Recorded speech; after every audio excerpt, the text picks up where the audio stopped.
নমস্কার বন্ধুরা, অনিভার্স world YouTube চ্যানেলে আপনাদেরকে স্বাগত।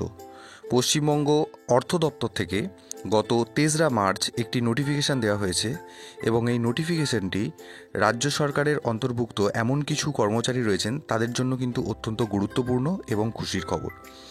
তো নোটিফিকেশানটাতে কী রয়েছে সেটা আমরা দেখব। এখানে প্রথমেই দেখুন যে জায়গাটা হাইলাইট করে রেখেছি, the question of revision of remuneration of drivers, অর্থাৎ রাজ্য সরকারের অন্তর্ভুক্ত বিভিন্ন স্ট্যাটিউটরি বডি রয়েছে, যেমন বোর্ড, কর্পোরেশন বা আন্ডারটেকিং, এমন কোনো জায়গা যেখানেতে বিভিন্ন ধরনের ড্রাইভার ভাইয়েরা কাজ করেন।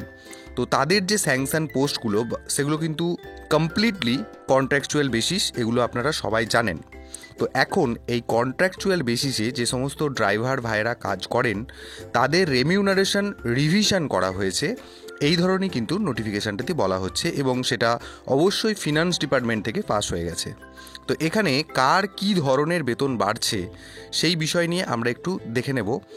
তো প্রথমেই এই যে রেমিউনারেশনটাকে যে রিভাইজ করা হচ্ছে, অর্থাৎ তারা প্রতি মাসে যে টাকাটা পান সেই টাকাটা রিভিশন করে বা পুনর্বিবেচনা করে নতুন করে আবার একটা স্ট্রাকচার তৈরি করা হয়েছে, যেটার ইফেক্ট ডেট অর্থাৎ পাবেন তারা কোন দিন থেকে, 1 জানুয়ারি 2025 থেকে কিন্তু তার ইফেক্ট ডেট ধরা হয়েছে।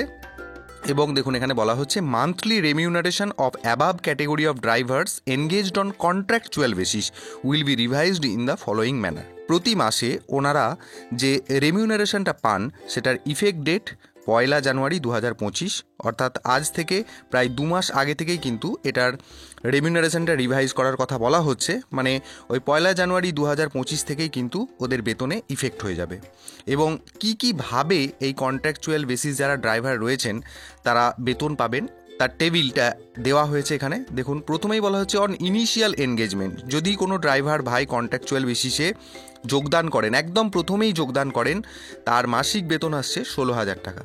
2 নম্বরে বলা হচ্ছে যে যদি কোনো ড্রাইভার ভাই যেদিন থেকে জয়েনিং করেছেন সেদিন থেকে যদি সাকসেসফুলি 5 বছর কমপ্লিট করেন তখন তার বেতন গিয়ে দাঁড়াচ্ছে 20,000 টাকা। ঠিক একইভাবে জয়েনিংয়ের প্রথম দিন থেকে সাকসেসফুলি যদি 10 বছর কাজ তিনি করেন তাহলে তার বেতন গিয়ে দাঁড়াচ্ছে 25,000 টাকা। একইভাবে জয়েন করার প্রথম দিন থেকে সাকসেসফুলি যদি 15 বছর কমপ্লিট হয়ে যায় সেক্ষেত্রে বেতন গিয়ে দাঁড়াচ্ছে 31,000 টাকা। এবং সব শেষে যদি 20 বছর সাকসেসফুলি কমপ্লিট করেন তাহলে বেতন গিয়ে দাঁড়াচ্ছে 38,000 টাকা। টোটাল 5টা পার্টে কন্ট্রাকচুয়াল ড্রাইভারদের মান্থলি বেসিস রেমিউনারেশনটা কিন্তু রিভাইজ করা হলো, সেটা কিন্তু আপনারা দেখতে পেলেন। এবং এখানে আরও কিছু কন্ডিশন অ্যাপ্লাই করা হয়েছে, যেখানে বলা হচ্ছে remuneration may be fixed in the above revise remuneration, অর্থাৎ রেমিউনারেশনটা প্রতি মাসে দেওয়া হবে সেটা কিন্তু একদম ফিক্সড, অর্থাৎ যতদিন চাকরি করবেন রাজ্য সরকার যদি পরে রিভাইজ করে তাহলে রিভাইজ হবে, না হলে কিন্তু এর মধ্যে আলাদা কোনো ধরনের কোনো রিভাইজমেন্ট কোনো কিছু হবে না, অর্থাৎ বেতন কিন্তু একদম ফিক্সড।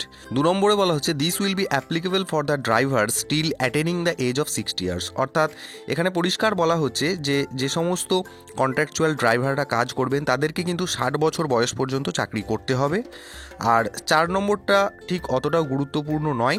5 নম্বরে বলা হচ্ছে দেখুন the base remuneration of drivers engage through agency will be 16,000 per month, অর্থাৎ যেটা ইনিশিয়াল পে একটু আগেই বলা হলো, একদম যখন প্রথমেই কেউ যোগদান করবেন কোনো ড্রাইভার তখন তার মাসিক বেতন কিন্তু 16,000 টাকা।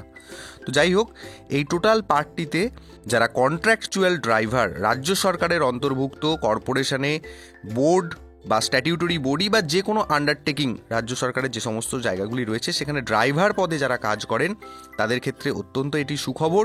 যারা এই ধরনের কাজের সাথে যুক্ত রয়েছেন তাদের সাথে অবশ্যই ভিডিওটি শেয়ার করুন এবং সাথে সাথে আপনারা যদি আমার চ্যানেলে নতুন হয়ে থাকেন তাহলে চ্যানেলটিকে সাবস্ক্রাইব করতেও ভুলবেন না।